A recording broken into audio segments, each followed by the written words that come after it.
Welcome to Crimson Clues, where shadows hide secrets and silence reveals the truth. Every story is a puzzle, and every clue takes you closer to the answer. Subscribe now, join the hunt, and let the mystery begin. Chapter 1: The Man from the Sea. It began, like so many of our escapades, with a newspaper article. An envelope marked private, a raised eyebrow from Poirot, and a slight twinkle in his eye that told me my quiet plans for the week had been completed. Within 24 hours, we were on a train to Hampshire, destined for Greystone Hall, and involved in one of the oddest cases we had ever seen. Stranger still, it started with a resurrection. It was a dreary, dismal April morning, and I had just settled into breakfast, kippers and a cup of strong tea when Poirot, deep behind his copy of the Times, exclaimed softly, "Tiens, Hastings, look at this, a rather strange mystery." He turned the paper to face me, one exquisite finger tapping a headline halfway down the page. "The missing heir has returned to Tichborne Hall. A man claiming to be a baronet disappeared at sea 30 years ago. Alarms relatives and local officials." A photograph of a square-faced man in a poorly cut suit, standing in front of a massive, ivy-strangled old mansion, appeared underneath the headline. He was built like a labourer, with broad shoulders and a rebellious chin tilt. I read loudly, "Sir Roger Tichborne, assumed dead in the wreckage of the Alberta in 1892, has returned alive and unannounced. The man, now known as James Tarrant, claims to have suffered memory loss after the accident and spent decades surviving in the Australian outback before a chance discovery revealed his identity. The Tichborne estate, which had long been passed down to his younger brother, may now face a court challenge." "That's a new one," I remarked, folding the page. Poirot whispered, "No, not new. The eyes are light but elegant. You see the potential, Hastings. A man returns after 30 years. He professes to be who he once was. Some believe him, others do not. It's a question of identification and truth. But how can it be proven after so long?" Poe tapped his temples. "There are always specifics such as a scar, a word spoken as a child, or the exact way a man ties his cravat. Light these, they don't lie." Just then there was a knock on the door. Miss Lemon entered with her usual efficiency and deposited one packet on the breakfast table. She claimed to be a special messenger from Hampshire. Poirot arched an eyebrow, opened the envelope and read the letter inside. His expression became contemplative. "It is from Lady Frances Tichborne herself," he stated. "The mother. She wrote to you, may we? She has read about me. She claims there are things this man recalls that no impostor could know. He also forgets things that her son would never do. She begs me to come to Tichborne Hall and tell her whether her son has genuinely returned, or if she is being duped." I uttered a low whistle. "That's more serious than I expected." Poirot folded the letter carefully. "We travel from Hastings to Hampshire. There is a ghost strolling around Tichborne Hall, and I plan to find out whether he is made of flesh and blood or smoke and falsehoods." I had a mix of interest and uneasiness. "I suppose I shouldn't be surprised that you're taking the case, but it still sounds unusual even for you." Poirot offered a slight smile. "Hastings, the usual, bears no appeal for my intellect. But a mystery like this, the question of identity, the shadows of the past, the hopes and anxieties of a family ripped apart by doubt, is exactly the type of conundrum I thrive on." "Do you think this man is who he says he is?" I asked. Poirot paused and looked at me with his sharp, intelligent eyes. "I believe that only by seeing with my own eyes and asking questions in my own voice would I be able to understand Hastings. Until then, all is uncertain. I couldn't help but feel that this was going to be a case unlike any other, one that would put Poirot's famous skills to the ultimate test." The dawn light was faint and tentative when we caught the early train to Hampshire. The city fog clung stubbornly to the station's borders, but as the train rolled away from London, the mist cleared, revealing the patchwork of fields and hedgerows beneath the blue sky. Poirot sat opposite me, his gaze fixed on the window, but his mind was clearly elsewhere. For once he was silent for a while, which I regarded as an invitation to interrupt the silence. I ventured into the Tichborne family. What do we truly know about them except the articles and Lady Frances's letter? Poirot folds his hands carefully. "Hastings is a family that takes pride in its genealogy and titles. The Tichbornes have long been rooted in Hampshire soil, and their name is intertwined with the county's history. But pride can be a two-edged sword. It sharpens both loyalty and distrust." I nodded. Lady Frances strikes me as a woman who clings desperately to hope. To believe that her kid had returned after 30 years apart, it must be both a relief and a torment. Indeed, the heart's aspirations frequently conflict with reason. Lady Frances' conviction has weight, but it is not proof. I studied Poirot's attentive expression, and Sir George, the younger brother, has everything to lose. Ah yes, the man who currently owns the estate. Such a position fosters motivation, but also anxiety. Is his objection to the assertion motivated by conviction, fear, or something darker? We will see. The carriage bounced gently as the train moved through the countryside. And the man himself, James Tarrant, or whomever he genuinely is. Poirot's eyes narrowed slightly. A man in between worlds. His claim is bold, yet even boldness can conceal desperation. The truth is hidden somewhere in the tangle of memory and time. I found myself gazing out at the fields, verdant and gleaming with spring's regeneration, and wondering what shadows lay beneath the surface of that historic family home. Poirot's voice interrupted my reverie. We will explore the world of the Tichbornes, where ghosts wander unseen and secrets await to be revealed. I raised my cup in a silent tribute to the little grey cells. Then he grinned at the little grey cells and justice. The train rushed on, bringing us closer to the mystery that lay beyond the sweeping hills. Chapter 2. Arrive at Tichborne Hall. The trip from London to Hampshire had been long but uneventful. However, as the train approached the small country station, the atmosphere intensified with expectancy. I had watched the fields transform from the clean geometries of suburban gardens to huge meadows speckled with sheep, their fleeces mottled grey and white against a rainy sky. The station was hardly more than a halt, with the platform almost unoccupied, except for a single footman waiting behind a black automobile. As we departed, the early April morning chill sliced into our faces, and I pulled my coat tighter over me. Poirot's keen eyes absorbed every detail: the station's aged wooden sign, the glitter of damp cobblestones, and the tidy hedge beyond. He whispered, "The quiet heart of England." However, the deepest secrets are sometimes found in the most tranquil settings. We moved carefully down a narrow path, flanked with gnarled trees, whose twisted branches appeared to stretch out like ancient fingers. The air smelled vaguely of damp dirt and sprouting leaves, the first breath of spring fighting against the lingering cold. Tichborne Hall appeared ahead, through a shifting mist, in a stately but faded fashion that seemed more like a relic of a bygone era than a vibrant family house. Its grey stone walls were ivy-covered, and the tall chimneys stood like quiet sentinels against the cloudy sky. "Magnificent," I murmured, with a hint of melancholy in my voice. "We only feel the weight of years, Hastings. The household's memory is as strong as stone." The carriage came to a halt in front of the massive oak doors, which were ornately carved with the family crest. A shield depicting 3 lions passant beneath the inscription 42nd at Prudencia. Before we could seek help, the massive doors swung wide to reveal a petite woman standing in the murky hall, surrounded by shadows but unmistakably commanding. "Mr. Poe and Mr. Hastings," she greeted us, her voice quiet yet firm. "Welcome to Tichborne Hall." Lady Frances Tichborne was small and bowed with age, her pale hands held tightly in front of her.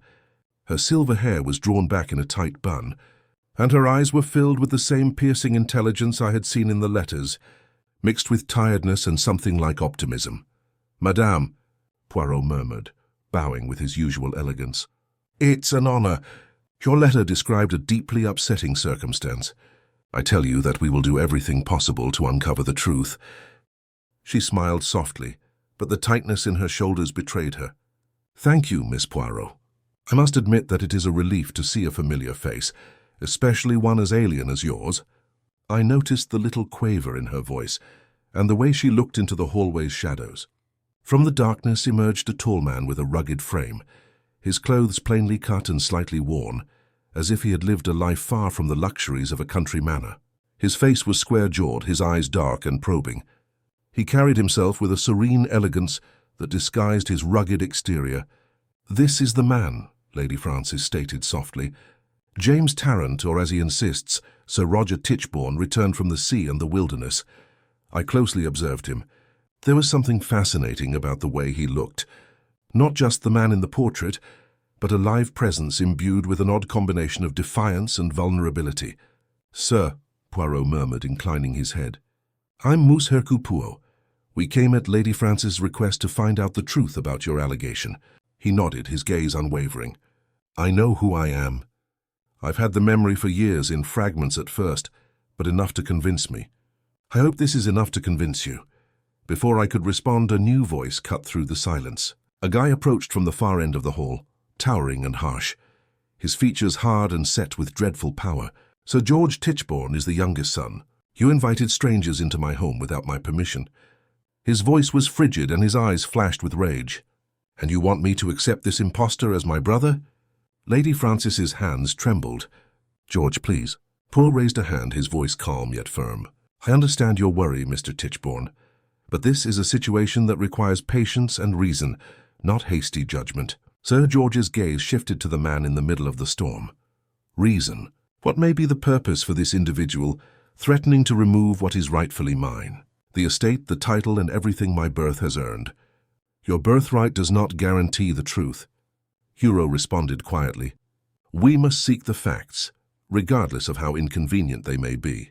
The air became tense as the three guys stood like opposing forces locked in an unbreakable orbit. Lady Frances stepped between them. "Enough, let us sit down and discuss this rationally. Sure, Poirot, you'll need to hear everything, both from my son and those who question him." The mansion seemed to exhale with a shudder, the creak of ancient timbers, and the distant ticking of a grandfather clock signaling the passage of a family's long-held secrets. As we followed Lady Frances into the drawing-room, I looked back at James Tarrant. His expression was etched with pain, a desire to be believed and reclaim a life lost to time. The drawing-room was a large room filled with bookcases. Their spines had faded after decades of exposure to sunshine and dust. Heavy curtains remained drawn against the chill outside, muffling the pale morning light into a subdued glow. The furnishings hinted of earlier grandeur, with carved oak chairs with aged upholstery, a grand piano hidden behind a dustcloth, and a faded Persian rug stretching over the creaky flooring. Lady Frances gestured to a group of chairs arranged near the hearth. "Please sit," she insisted, settling herself with weary dignity. Sir George stood by the window, his gaze fixed on the gardens beyond as if searching for a lost truth. James Tarrant sat apart, his posture stiff but defiant, his gaze shifting between us all. Poirot cleared his throat and started with gentle formality. "Madame MC, please share your perspectives. Tell me in your own words about this man's return." Lady Frances spoke first, her voice full of hope and grief. "When he arrived, it was as if a ghost had passed through the door. He remembered fragments, small intimate details that no outsider could understand. My youngster adored the nursery songs and the way he folded his letters. Yet other things escaped him, events and names that should have been as familiar as breath." Sir George's expression darkened. "Madam, intimate details are learnable. But if this man is truly my brother, why does he fail the most basic tests? He is unable to name our estate's tenants or recall the traditions that have been passed down through generations." James' voice was low but unwavering. "The sea took more than my memories. The rest of the time spent in the outback was blurred, but the heart remembers." Poirot's fingers tightened beneath his chin. "Memory, mes amis, is a delicate tapestry, torn and frayed but never completely lost. Trauma can cause the threads to unravel." Sir George's lip curled. "And yet this tapestry is incomplete and inconsistent. How can we place our trust in a patchwork?" Lady Frances's voice broke with quiet passion. "Because this is all we have." Hope and a faint whisper of sunlight returned. The room became heavier with conflicting emotions, grief clashing with suspicion, hope versus despair. The tension was tangible, like a taut wire stretched to breaking. "There is more beneath this than mere lost memory, isn't there?" I whispered as I leaned toward Poirot. He nodded, his gaze narrowing. "We, Hastings. Secrets lie buried here, secrets waiting to see the light." As the afternoon sun dipped lower, the household gathered closer, drawn into the unfolding drama of identity, loss, and the fragile threads of a family's claim to truth. Chapter 3, Truth in Fragments. After the tense gathering in the drawing-room, Poirot suggested we begin with a private conversation with James Tarrant himself. We were shown to the old library after luncheon. A fire had been lit, but the air still clung to a damp chill, and the faint scent of aged leather and pipe smoke lingered in the tall ceiling room. The shelves stretched to the molded corners filled with generations of serious bindings, law, natural history, family records. Poirot, settling into an armchair by the hearth, surveyed the scene as though it might offer him clues, even before the man himself appeared. James Tarrant entered without hesitation, his manner quiet but deliberate. He wore the same well-worn suit I had seen him in the day before, plain wool, slightly loose at the shoulders, as if once tailored for a broader frame. He had shaved, but his skin bore the sun-worn roughness of a man accustomed to harsher climes. Poirot gestured to the chair opposite. "Please, Measy, sit. I would like to begin by hearing your story from your own lips in your own time." The man, Roger, if he was who he claimed, nodded, folded his large hands and fixed his gaze not on us, but on a point just above the mantel. "I suppose it began in the summer of '92, he said. "I was 19, the heir to a name I didn't fully appreciate and reckless enough to prove it." He gave a faint, bitter smile. "There was a girl, Mary Dennison, a tenant's daughter, though she worked in the kitchens by then. We were young, stupid. It got out letters, whispers, promises, the sort of scandal that wouldn't even merit a line in the Times if I'd been the younger son. But I wasn't." Poirot said nothing but nodded slowly. "My father was furious and my mother hurt, I think. They arranged for me to be sent abroad, officially to help oversee a cattle concern in Victoria, unofficially to be forgotten until the air cleared. I was to sail on the Alberta bound for Cape Town, and then Fremantle." "And the ship?" I asked, keeping my tone as neutral as I could manage. He turned his eyes to me, caught fire in the Indian Ocean. I remember waking to shouts, "Flames on the water!" I made it to a lifeboat, or maybe I was pulled into one. I don't remember.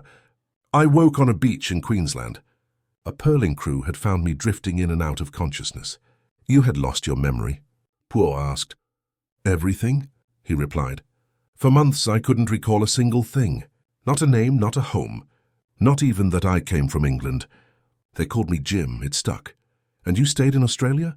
He nodded. "I worked where I could. Cattle shearing, a bit of gold work in Kalgoorlie. I was good with numbers. I eventually began referring to myself as James Tarrant, either half-recalled or wholly fabricated. After a while I began to identify as Australian. It was easier than asking questions. When did my memories return?" Pooh leant forward slightly. "Fragments," James explained. "Initially there were only images. A stairway with a crimson runner, a lake with a small boathouse and the sound of someone calling Roger. I assumed they were dreams. Then one day I came upon the name Tichborne in an old British newspaper. It struck me like lightning." He paused and frowned. "That was 10 years ago. It took me years to trace the inheritance, to ensure I wasn't going insane. When I landed in England, I maintained my distance. I strolled past the house's gates a dozen times before I ventured to write." Poirot steepled his fingers. "Lady Frances accepted you." He explained that she wasn't sure what to think at first. I told her what I remembered. Childhood phrases, including the name of the nurse who treated me when I had scarlet fever. I described the silver box that father kept his cigars in. Certain details were correct while others were incorrect. His shoulders heaved tiredly, but 30 years is a long time. I cannot pretend to remember everything. Sometimes I believe I just remember the act of remembering. I caught Pooh's eye. His face revealed nothing, but I had seen that expression before. The expression of a man turning over pieces of a jigsaw puzzle, knowing some do not yet fit. "You do not resent the doubts?" Poirot asked gently. James looked away. "How could I?" I returned from the dead, Miss Poirot, and expected the world to greet me. That was my error. But I understand who I am. And what do you want?" I inquired. He responded without hesitation. "The truth, no matter the cost. If I am Roger Tichborne, I want my name restored. If not, I'd like to know who I am." Who gave a small, grave nod. "Mirko Taran. That's all for now." James stood. As he turned to leave, he paused near the door. "She believes me, you know," he explained, referring to Lady Frances, "even when she pretended not to. A mother knows." Then he was gone. Lady Frances did not sit immediately when she entered the library. Instead, she went straight to the window and remained there a long while, her back to us, gazing out across the garden terrace, where the first shoots of wisteria twisted hopefully toward the light. "I never thought I would live to see him again," she finally said quietly. "Not truly." Poirot rose as she turned and indicated softly to the seat James had vacated. Please, madam, it is better we speak in comfort. She nodded, traversing the room with cautious steps, her movements perfect, despite the stiffness of age. Once seated, she clasped her gloved hands in her lap and glanced down at them, as if weighing her next words against the full gravity of time. I do not know what I believe, she added, not looking at either of us.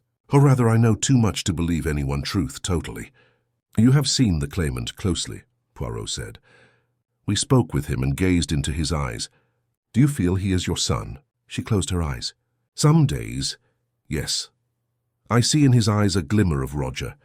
His voice is rougher, slower, yet now and then he says something, a turn of phrase, a rhythm of speech, and it is like a door opens in my recollection. Nevertheless, I asked gently. She looked up then, catching my gaze with an expression that was part grief, part steel. However, there are some missing and gaps. He recalls his governess, but forgets the name of Jupiter, our old Labrador who accompanied him everywhere. He recalls falling from an oak tree at the age of 9, but not the scar it left on his chin. She tapped her own to demonstrate. Poe tilted his head. Would you argue that the details he forgets are the ones a mother recalls best? A tiny smile pulled at her lips, sorrowful and aware. Yes, exactly. So you claimed in your letter that he knew things no outsider could have known.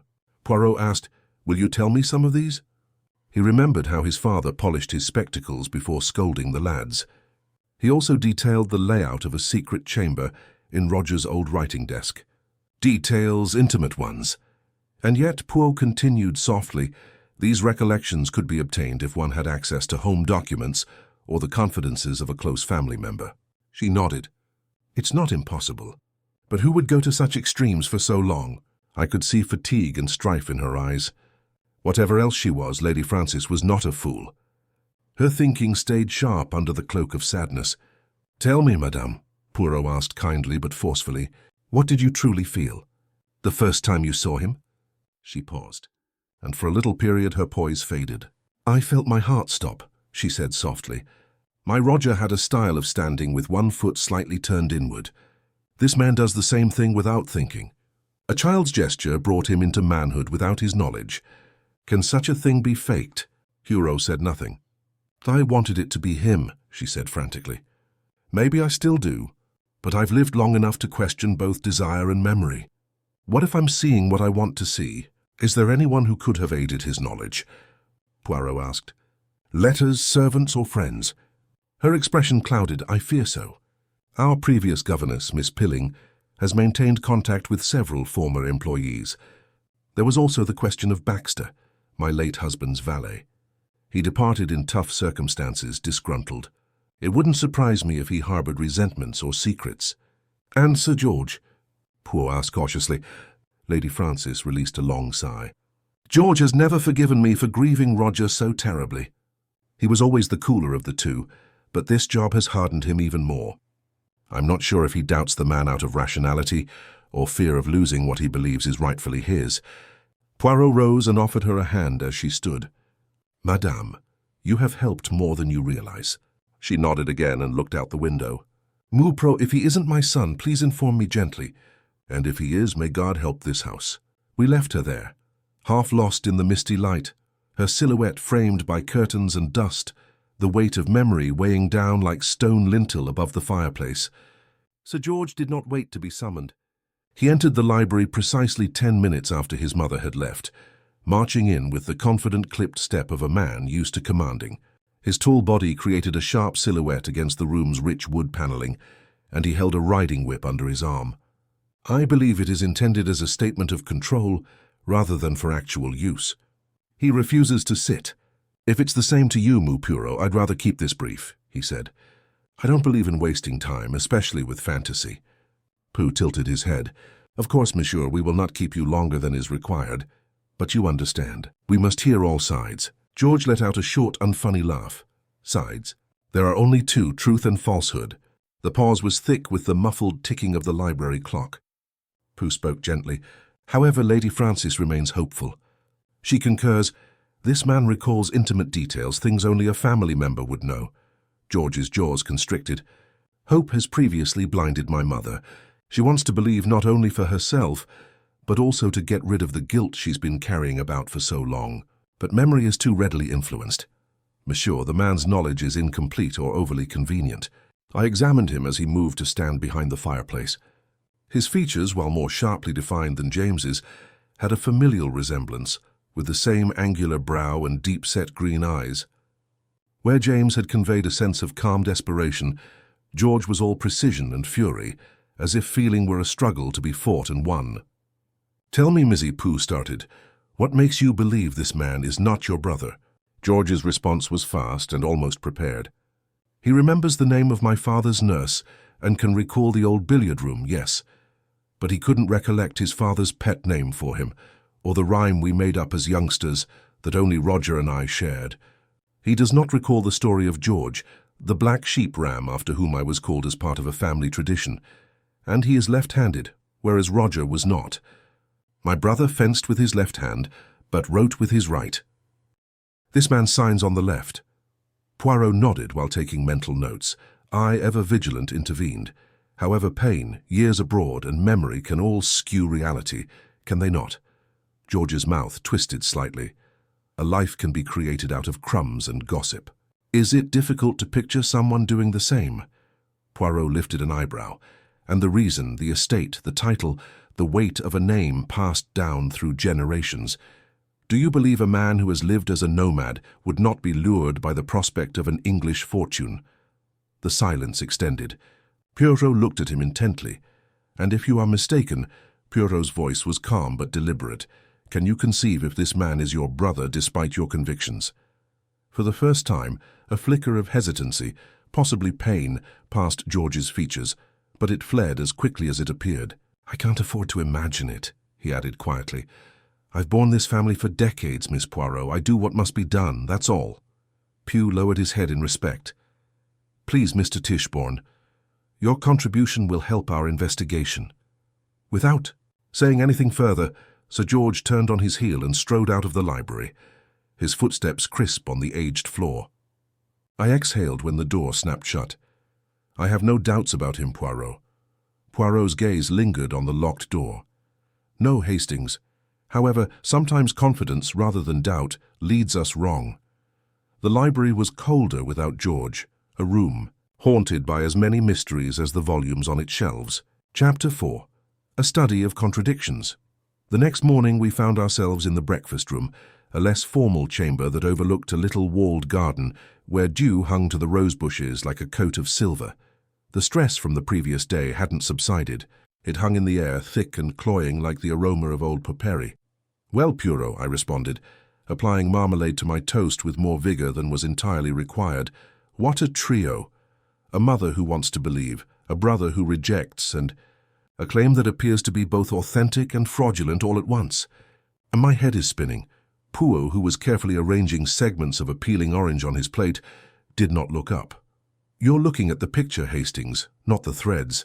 The stories contradict us, as one would expect, but the lies, my friend, have to be consistent. That is where we will discover the truth." He arranged a final orange segment into a flawless star pattern and looked at me, his eyes full of intent. "Today we will pull on two threads. To begin, consider the distant past. Second, the past is very close. I've already sent a telegraph to our good friend Inspector at Scotland Yard," I exclaimed. "You've brought him into it." "His reach is long," Poirot stated simply. "I've asked him to look into the Australian authorities, the Alberta's passenger list, any records of survivors discovered on the Queensland coast in 1892, and most significantly, any indication of a guy named James Tarrant working in the gold fields of Kalgoorlie or on cattle ranches. A man who claims to be skilled with statistics may have left a trail." He swept a crumb off the tablecloth, "and as we wait for the long thread to be pulled from across the world, we'll look at the one right here. Lady Frances named 2 former staff members, a governess, Miss Pilling, and a valet, Baxter. I remembered the bitter valet. She seemed to suspect he had a grudge. Precisely. A grudge is an effective motivator. It can indeed inspire vengeance, but it can also feed a yearning for a very specific type of justice. We will begin with him." Pooh summoned the butler, an elderly man named Jennings who had served the family for 40 years. "Miss Pilling, sir," Jennings remarked in a low monotone, "retired to Cheltenham several years ago. Lady Frances communicates with her around Christmas. He gave the address without fuss. Mr. Baxter resides in the village. Rose Cottage is ranked third. He was my predecessor as a valet before serving the old master. Poirot inquired gently as to why he had departed under such tough circumstances. The butler's face showed a flicker of emotion, possibly disgust. Following his father's death, Sir George decided to discharge him. Mr. Baxter had his own way of doing things, sir, and it did not suit the new master. The connotation was plain. Baxter had been faithful to the previous leadership, not the new. Rose Cottage was a modest stone home with a thatched roof and a weed-infested garden. The man who answered the door stooped and wheezed, his face covered in ugly red veins. His eyes, when they focused on us, were piercing and distrustful. This was Alfred Baxter. "We are here on behalf of Lady Frances," Poirot said, his tone disarmingly friendly. "We are looking into the matter of Sir Roger's return." Baxter let out a rough, barking chuckle. "Sir Roger? Do you mean the Australian fellow? Come inside. I have nothing better to do than chat about ghosts." He took us into a messy room that smelled like stale tobacco and damp wool. He did not offer us a seat, but instead slumped into a huge, tattered armchair. "You served the late Sir Reginald for many years." Poirot remained unfazed. "You must have known the young Master Roger well." Baxter rasped. "Knew him both. Roger was the lively one, constantly getting into trouble. George was the cold fish, constantly watching and calculating. I intervened, saying that Sir George feels this claimant is a fake. He added that his sibling is right-handed, but this man is not." Baxter snorted. "Roger wrote with his right hand, yet the youngster was intelligent. He attempted to teach himself to use his left for everything else. He claimed it would make his thinking sharper. Fencing, sketching, and even trying to hit a cricket ball left-handed angered his father." Poirot's eyes glittered, interessant. Sir George failed to mention this detail. Baxter murmured, "George only mentions what suits him." He couldn't wait to be the lord of this house, and fired me within a month of the old man's funeral, claiming I was too set in my ways. The truth is that I knew too much about his small economies. He would sell off a piece of timber from the estate without leaving a record. "You have no feelings for Sir George. That is evident," Poirot observed. "Would you like to see him lose the estate to a returned brother?" Baxter's stare was cunning. "I'd be happy to see justice done. If the man is Sir Roger, he deserves what he has. And have you spoken with this man?" Poirot's voice was silky, and he may have offered him some assistance or a few recollections to stimulate his own. The old valet's eyes narrowed. "I haven't spoken to anyone. I keep to myself. However, a man with a grudge can hear things. The staff in the hall are still talking. They claim that the Australian knows things that only family members know, such as the real reason he was sent away." Poirot asked quietly, "The name of the girl in the kitchens is Mary Denison." Baxter froze for a split second, his grasp tightening on his chair's armrest. "I'm not sure about that," he said a little too fast. "Won't you?" Poe pressed. "It was the major scandal of the summer, the reason Sir Reginald dispatched his heir to the other side of the earth. A valet as devoted to the family as you claim to be would have known about it." The old man's expression was one of bitterness. He looked from Poirot to me and spat into the icy hearth. "You can see yourself out. I've spoken my piece." As we returned along the muddy lane toward the hall, I felt a sense of accomplishment. "He's concealing something, Poirot. I'd wager he's been coaching the claim all along." He almost acknowledged it. Poe, on the other hand, was thoughtful, tapping his chin with a gloved finger. "Perhaps, Hastings.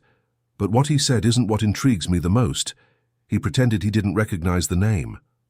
"Mary Denison?" I inquired, recalling the name from Terran's personal story. "We, Hastings, Mary Dennis, are the very reason for Sir Roger's expedition. A valet as faithful as Baxter claimed to have been would have known the most important secret of his young master's life, but he denies it. Meanwhile, James Tarrant, the man Baxter is purportedly helping, informed us her name without prompting." He halted with a sparkle in his eye. "It's strange, isn't it, for a man tutored by a resentful valet to expose a secret that the valet claims not to know. Hastings' threads do not align." Chapter 5. The Cheltenham Witness.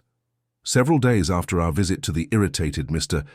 Baxter, a telegram arrived at Tichborne Hall. Jennings, the butler, carried it in on a silver salver, his visage as impenetrable as ever. Poirot opened it with a flip of his fruit knife and read quietly, the corner of his mouth twitching up. "Ah," he muttered. "Our good inspector is ever the soul of efficiency. News from Australia?" I inquired anxiously. "Just so." He placed the message flat on the table between us. "Poirot, Tichborne Hall in Hampshire. Stop any inquiries with Queensland authorities. Stop. Wreck of Alberta, confirmed 1892. Stop. Survivor. List incomplete. Stop. There is no record of James Tarrant in the gold fields or cattle ranches. Stop. 1 James. Tarrant sailed from Melbourne to London. 1921 matches the description. Stop. The identity has not been established. Stop. I frowned. So Tarrant lied about working in Calgary, but someone with that name had sailed to England. We have a lie sitting next to a truth, like mismatched bookends. He admitted to using a fake identity, but not the complete character. It suggests a man combining inventiveness and expertise.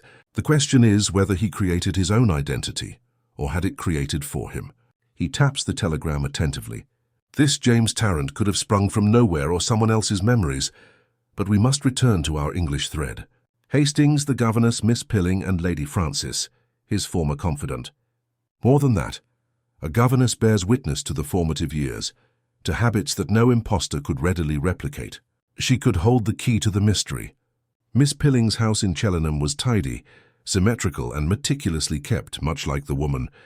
She greeted us with precise courtesy, and led us into a parlour adorned with lace antimacassars and the aroma of lavender.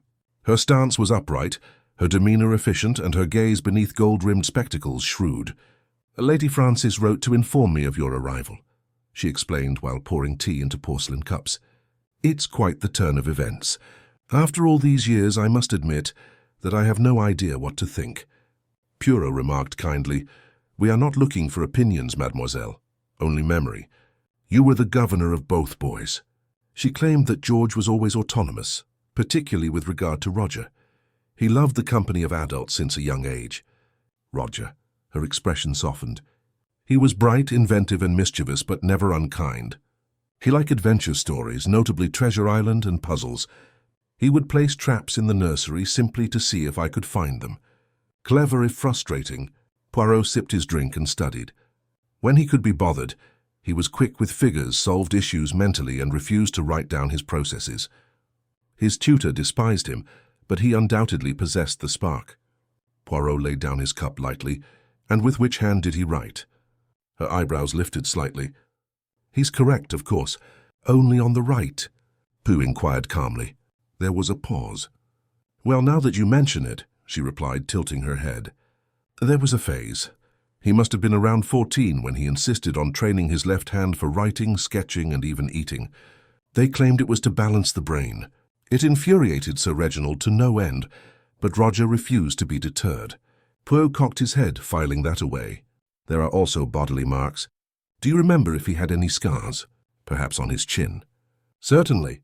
When he was 9 years old, he fell from the large oak tree beside the lake. He tore open his left knee.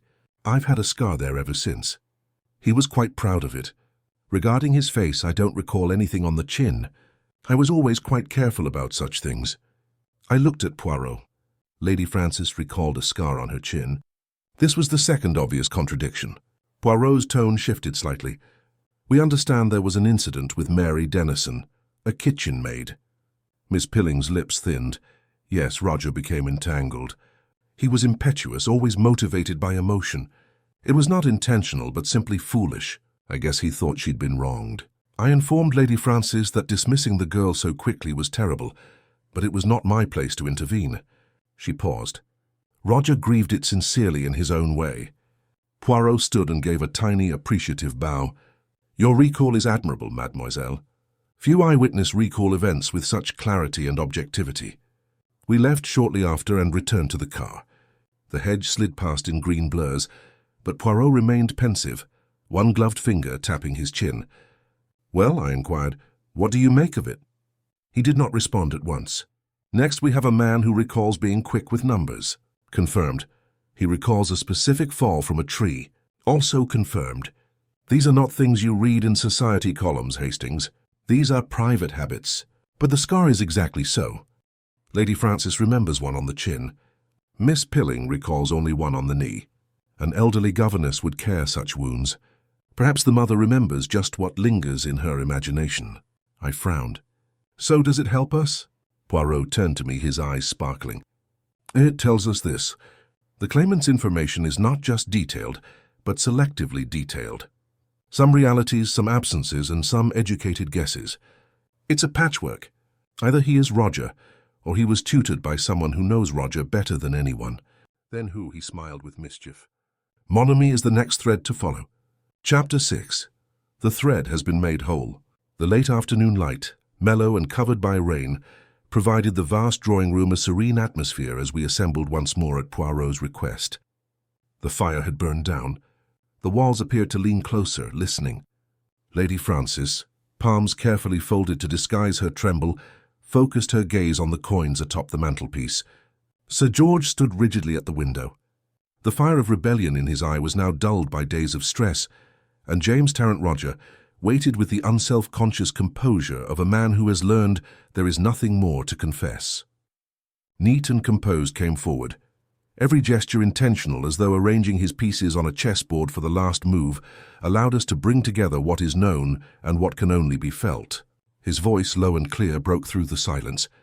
You have all spoken truthfully, but memory is not a court, and hearts are rarely persuaded by logic alone. Still, the small grey cells seek order. He turned to Lady Frances first. Madame, you mentioned that your son had a scar on his chin from a fall when he was 10 years old. Miss Pilling, your son's governess, remembers only one cut on the face on the left knee, which she dressed herself after an accident when she was 9. Poirot gently pointed toward James. Monsieur, if you please. Without hesitation, James pulled aside his trouser to see the thin, pale mark on his left kneecap. Sir George's eyes squinted, as if he were questioning the facts even though he understood it. Poe proceeded. Miss Pilling also recalled that when she was 14, Roger insisted on training his left hand for writing, sketching, and even fencing. Lady Frances, you remember your son's right-handedness, but perhaps it is old customs that remain with mothers. But both Baxter the valet and Miss Pilling acknowledged the boy's experiment was genuine, however frustrating to Sir Reginald. He allowed a moment of silence, the significance of these shared experiences hanging in the air. He acknowledged that such details, such as writing habits and the presence of an old scar, could be learned, but they are not printed in society pages or easily obtained from servants. They are only seen by people at the center of a household. Lady Frances raised a palm to her lips, and even George trembled, his confidence fading. Poirot then presented his final card. When you first arrived, Monsieur Tarrant, you named the kitchen girl Mary Dennison, and exposed the root of the ancient family's sadness. However, Baxter, the sole servant with reason to question you, denied that such a name had ever been mentioned in this house. Is it possible? I wonder that a man coached in private would divulge such an intimate, unwelcome and unguided scandal. He turned to Lady Frances. Your own letter stated that no one outside the family knew the truth about that miserable summer. Have you ever confided in a servant? Lady Frances shook her head silently. Poirot's eyes softened. Thus I present this. A man may fabricate a name or guess a scar, but the manner of standing, with one foot turned as the mother recalls, the unexpected, unstudied gesture, and the readiness to injure himself with an old humiliation are not his. These objects are not easily manufactured. The stillness was deep and solemn. Sir George finally broke it, his voice harsh. It's a patchwork, he added, and I heard a fracture in what used to be granite, but perhaps my memory is no less hazy. Poe drew me away as the family finally broke down in tears and laughter. See, Hastings, proof convinces the mind, but only recognition heals the heart. When in doubt, it is often necessary to accept the tapestry, no matter how patched. As we drove away through the Hampshire dusk, the house behind us faded into shadow and memory. I ventured after several miles of stillness. Do you really believe? He did not respond immediately. Instead, he took something from his coat, a small folded page with creases. He gave it to me, Poirot remarked quietly. Following the drawing room, he was embraced by his family. I believe he wanted it read only if doubt remained. He handed it to me. The penmanship was crude but undeniably heartfelt. "Mother, do you remember the green kite? Which one I begged my father to buy? It got entangled in a tall oak on the west field. You promised we'd get it together, but that night the fever set in. I never flew kites again. That day stuck with me like a charm. I didn't return for an inheritance. I returned for that moment to see if you remembered it too. Roger." I read it again and felt a knot grow in my throat. I muttered, "I don't recall any mention of a kite." "No," Poirot replied, "nor did Baxter or Miss Pilling. It is not something a pretender would make up." He put the note back in his pocket, with the same care that one would give a pressed flower. Hastings stated that there is no definitive proof or sealed testament. But what is memory if not the soul's fingerprint? This was for her, not the court, and not even for me. And so it ended, not with certainty, but with something rarer. A private truth delivered freely, a thread held together by love rather than reasoning. Fight as the mists clear above Tichborne Hall, Hercule Poirot exposes the claimant's true identity through intimate recollections that no pretender could manufacture, revealing James Tarrant as the missing Sir Roger and reuniting a shattered family. The case of the vanished Viscount ends with truth triumphing over doubt, but memories of wasted years linger like forgotten scars. We hope this journey into identity's shadows has captivated you, dear listeners.